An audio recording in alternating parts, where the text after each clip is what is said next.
Hey everybody, Gerald by the Dreamer. Welcome to Hangin with the Dreamer and welcome to my little hole in the universe known as Dreamland Studios. Before I bring my guest, Miss Pamela Hopkins, on out from the green room, I would just like to give a big shout out to Michael Stover, MTS Records, MTS Arts Management and Promotion. I'd also like to give a big shout out to Jay Lance Remy and the High Voltage Video Magazine on Facebook. Thank you, brother, for all the months of features. I love you. And I would like to also give a quick shout out to the Essential Guitarist Group and Mr. Bill Eagleson. And give a quick shout out to my buddy Cutter Savage, who will be doing a 3-day listening party on the show very, very soon of his new music. And without further ado, I would like to introduce to the world my esteemed guest, Miss Pamela Hopkins. Welcome to Dreamland Studios. Welcome to Hanging with the Dreamer, Pamela. Well, thank you for having me. I appreciate it. How are you doing today? I am well, thank you. I am wonderful. Great. How are you, Pamela? How's everything going? It's going well. The weather's warming up here in Arkansas, so well for today. But it's Arkansas weather, so it can be cold tomorrow. So or in the next hour. But today it's pretty nice out. Probably like get up at 70 degrees. So it's my favorite weather. That's great. That's great. Well, let's jump right into it. Norwegian Cruise Lines, how did you? Well, before we talk about Norwegian Cruise Lines, what is your background and what is your inspiration to pursue a full-time music career in music? Well, my background, so I got a cat trying to get here on my lap. My background pretty much is I started music back when I was, I guess, younger. And, I kind of gave it up for a very, very long time because I didn't feel like it was the right time, and had some experiences in Nashville at the time with some producers that promised a lot of things and didn't deliver. And I was like, you know what, I'm done with that. That was, back in the 90s, you couldn't really research people.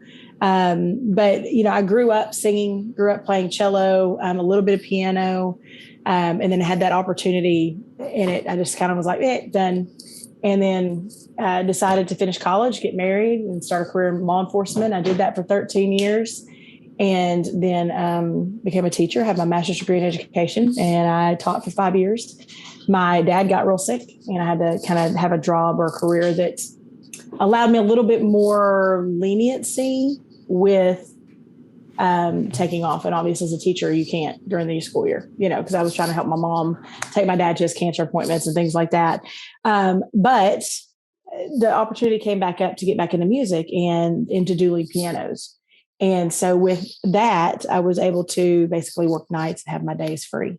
And from there, just kind of started developing my own sound again, and decided that I was able to quit my job teaching and do this full time. And that's what I'm doing now.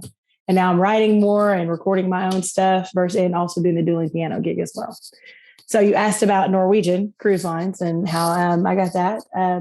Basically word of mouth through some other players. And I said, hey, I'm interested in doing that. They recommended me. And the person who books looked at my EPK, my electronic press kit, and some other videos, and made sure that I was, pretty easygoing and all that stuff and easy to travel with, and booked me. And so once a year, I'm on the cruise lines now. So it's part of my job. I love it.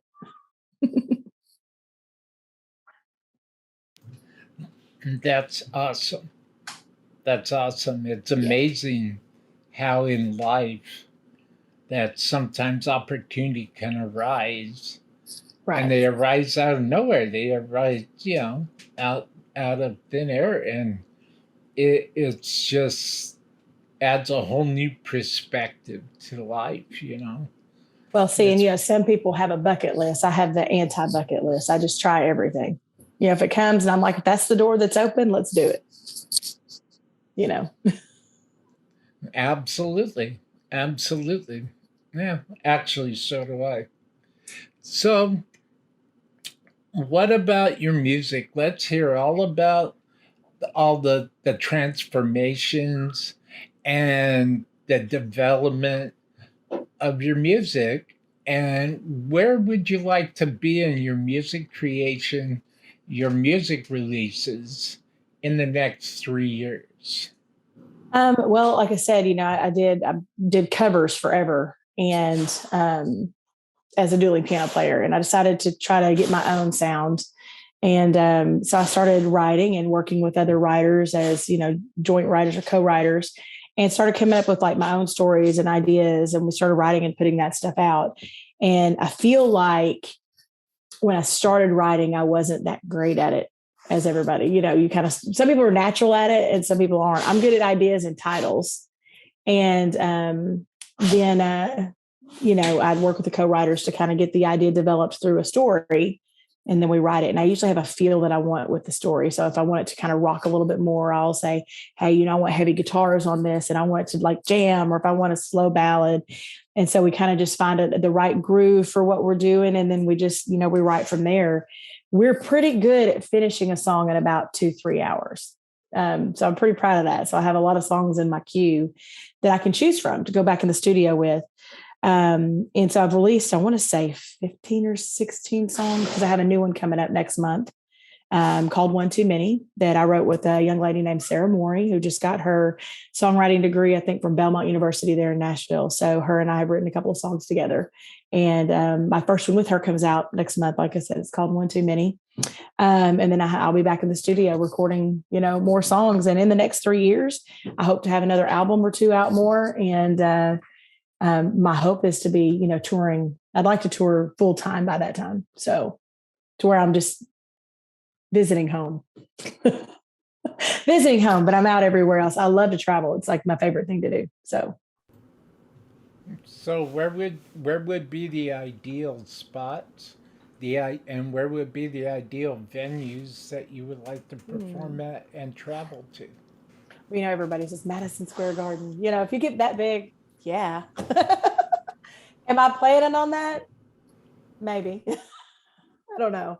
Wherever life takes me, wherever the energy is, wherever the gods above us decide that that's my path, I shall go.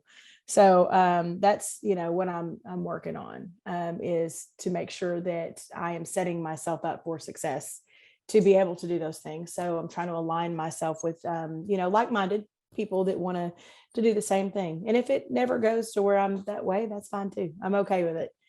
I realize that I'm a little older, and that's not stopping me, but whatever life throws my way, I'm ready for it. Age.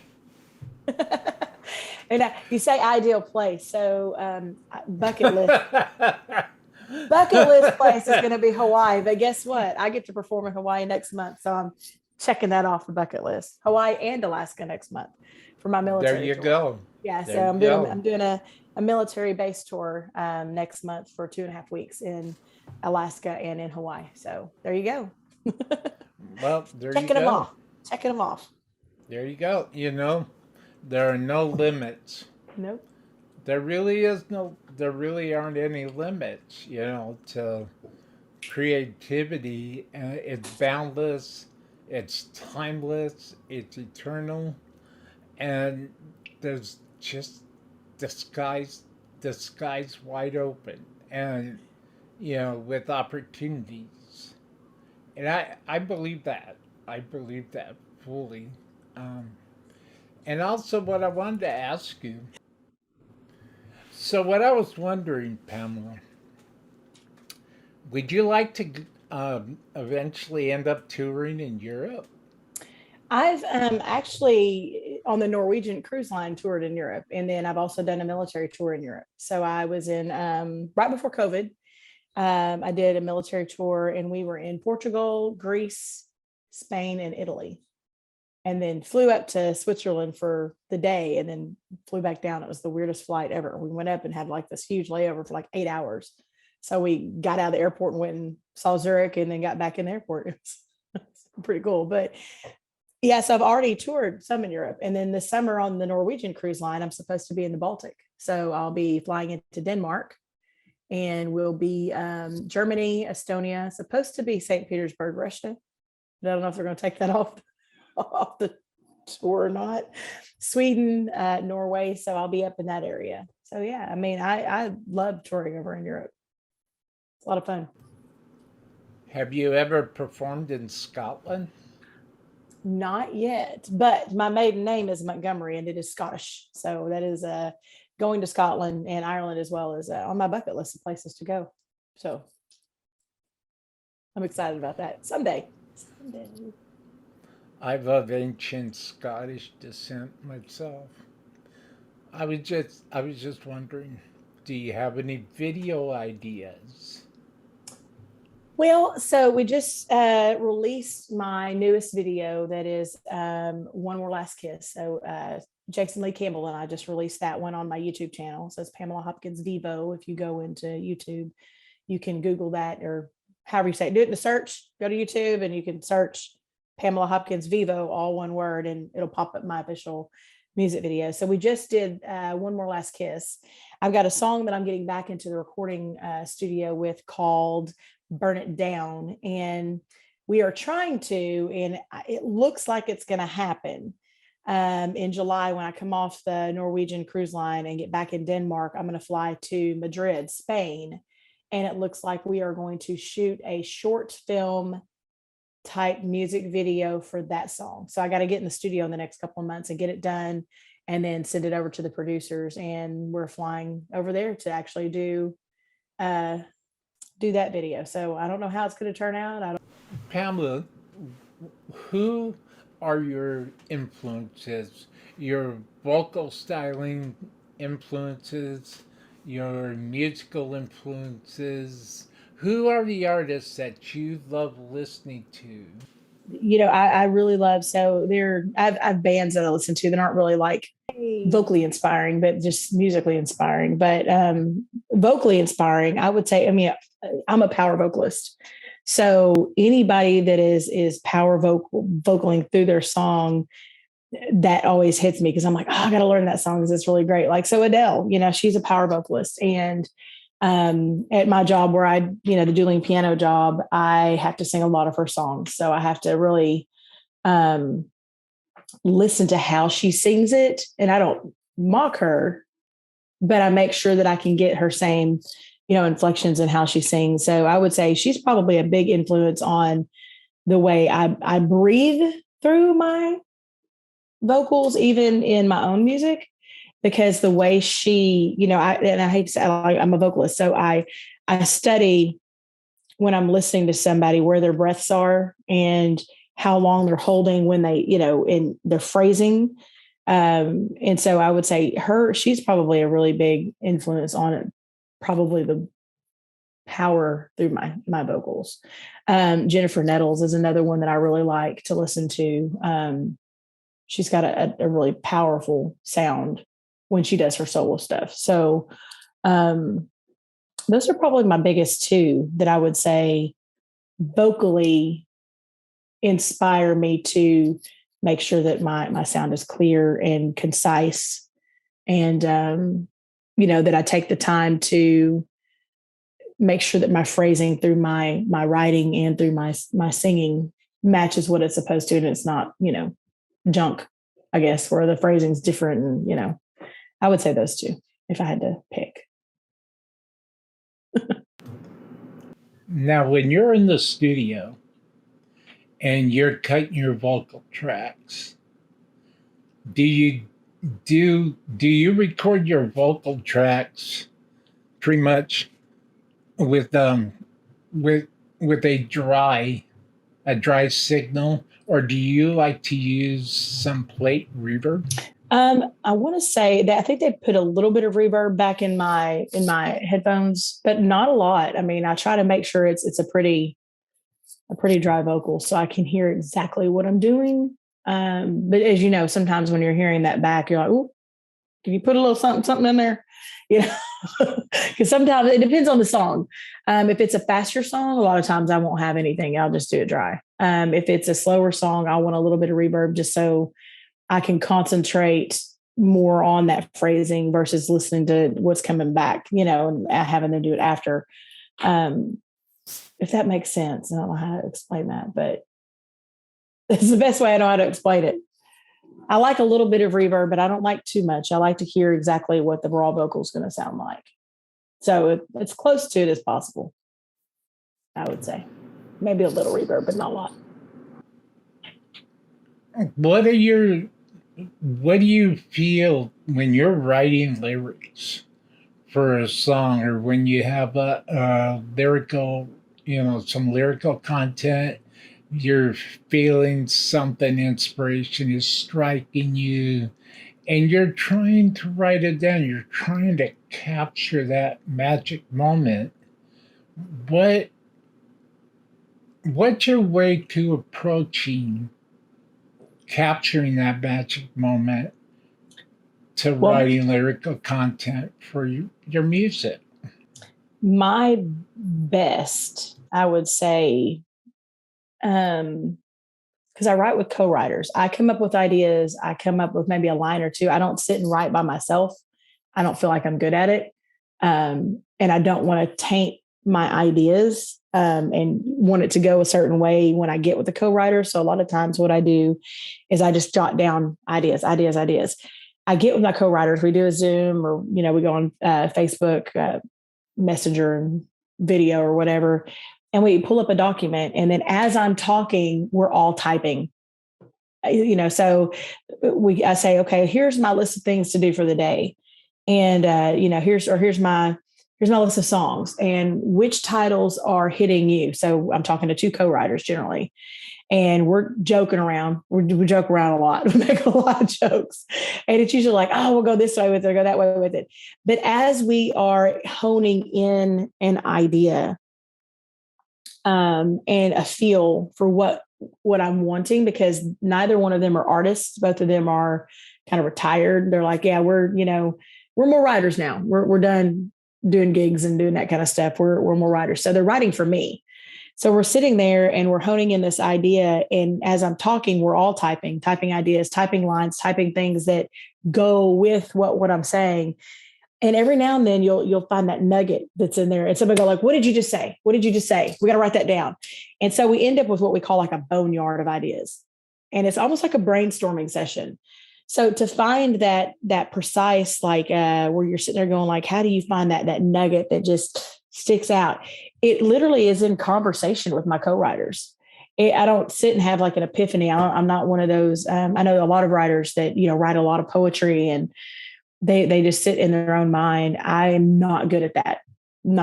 I'm good at, like I said, ideas, titles, storylines. And then I'm good at collaborating with somebody and finding those fine-tuned things where you're just like, man, that's a great line. Or how can we massage that into a great line? And we just literally start just brainstorming it. And some off-the-wall ideas come up sometimes. It's crazy. If you ever get a chance to where our song is, it's funny because when I post my lyrics, underneath it is maybe 5 pages of junk. We call it the boneyard. And so we're like, this is stuff for other songs, but it's also just, we just keep it because you don't want to get rid of that. There may be treasures down there, that you go back and look at. I know I'm talking maybe in circles. I don't know if that makes sense, but my writing process, I guess, is a little different than some people. I know some people that sit and have ideas, just books of ideas, and they write and they write and they write. I keep it all on my phone, and I might have a line or two here and there. It's not like, it takes me with my co-writers, and I'm very thankful for my co-writers because they do help me bring forth me, just by talking to me and joking around. And we say off-color things, and we say things that are wacky and things that would never happen. And, it just, whatever comes out, just comes out. And then we just mold it right into a song. It's kind of a pretty cool process. And we do it in about 2.5 hours, sometimes 3 hours. We're done. We'll finish an entire song. Sound, melody, everything. So it happens pretty quickly. That's what I've heard. I've heard songwriting, it's a snowball effect. I know people that sit on songs forever. They're like, I can't finish the song. And I'm like, that would drive me nuts. I can't leave it unfinished. It's got to be done. Yeah. Creativity, that's the way it works. That's the way it works. Yeah. So, one of the other questions I have for you today, Pamela, what is the most exciting thing for you as a lead vocalist and as a performer?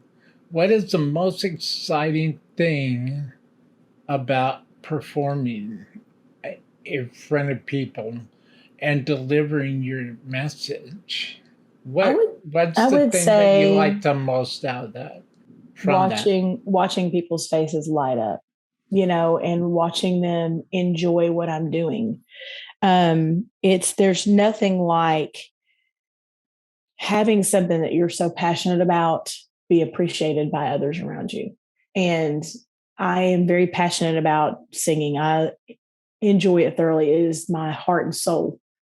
And when I am playing the piano and I'm singing and people are just watching and listening and they come back up and say, please sing another one. Like, we could listen to you all day. It just, something in me lights up because I know they're enjoying it. Because I could sit here all day and sing, but it's just for me. And I'd be like, oh, that sounds okay. But when I'm sitting at the piano and they can feel my passion and feel what I feel, and then they're just enamored by it and go like, man, could you sing another one, please? I had that happen Friday night, which at the dueling piano bar, we're not really allowed to play slow songs a whole lot, because you don't want the crowd to leave. And it was the end of the night and we had probably 10 or 15 people in there. And it didn't matter what I played. In the middle of my song, and I was like, I don't know what is going on.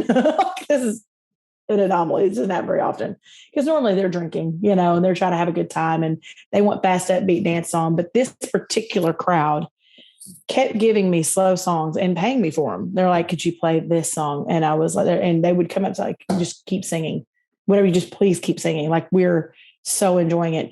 And come to find out, after I had like 12 people waiting to come talk to me, which usually a couple will, and then, they go on and say, we'll see you next week, okay. These people from out of town, and the band Alabama had canceled their concert. So they were down here anyway. They were like, well, they canceled, but we were going to come see live music anyway. Drove all the way from, they were from Missouri. Another couple was from Oklahoma, and they came anyway. And they were just like, we're so glad we stopped in here. Like, why are you here? Like, why are you here? And I'm like, because I'm old.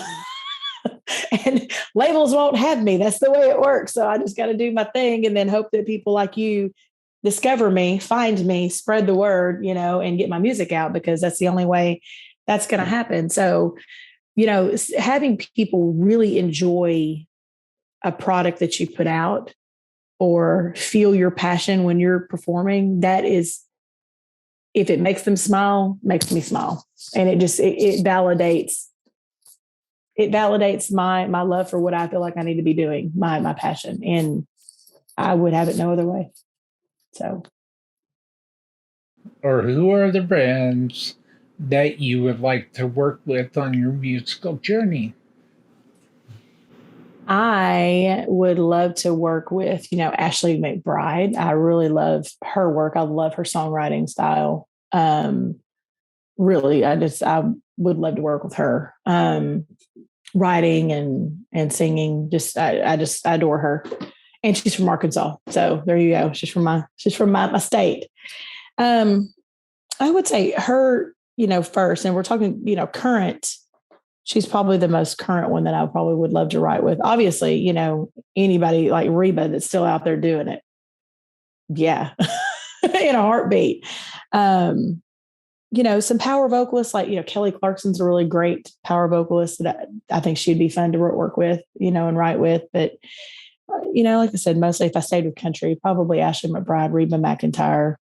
Like I said, she's still out there doing it at her age, and she's older than me, but she's a force to be reckoned with. Obviously, she's the goddess of country music. So I would say those two main people.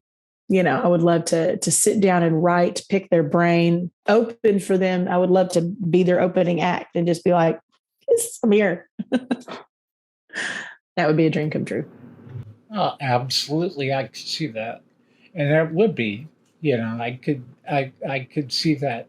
See that that's the thing about music that I love so much, and why I've been involved with music my whole life is because music's the only thing really that understands me, and Right. music is the only thing really that's my safe harbor, It is. and where I'm protected, and where I'm at peace, and where Me too. music is everything. And music, again, we were talking about a little bit early on that music is timeless. There's no limits. There's no um, boundaries on the creation and the depth of the message. You Yep. know, It's I totally love up to the music. artist of creating. Yeah. It is an art. I love music, I guess. Me too. And I believe that it's gonna be amazing for Mrs. Pamela Hopkins. And please check out all of Pamela's links in the description box below. And before I close out, if anybody likes my content, again, my name is The Dreamer. This is my show, Hanging with the Dreamer. Please hit subscribe on YouTube, and please smash that bell notification because I have premieres every Friday evening, 6:30 p.m. Pacific Standard Time. Awesome. Just to share with everybody that if you like what I'm doing, if you like my productions on The Dreamer's Life on YouTube, and if you like my videos and you like what I'm doing for my guests and for those that just want to share their musical voice with me, please hit that PayPal support link in the description box below. The money doesn't go on my pockets, it goes to further my productions and basically pay my electric bill so I could keep doing There my you go. shows. There you So go. together, we can be a positive influence in There you somebody's go. life. Thank you very much, Pamela Hopkins, for Thank stopping you. by Dreamland Studios. Thank you very, very much. And Thank I you for will having me. I appreciate it. thank you. Thank you very much. Everybody, please support all of Pamela's links down in the description box below. This is your buddy, the Dreamer, saying stay inspired, stay loving, stay kind, stay positive, and see you in the next interview. I've got some big ones coming up. Hit subscribe. Hit subscribe. Smash that bell. Smash it. Smash it. You don't want to miss out what I got coming up for the rest of the year. It's gonna be amazing. Have fun, everybody. See you next time.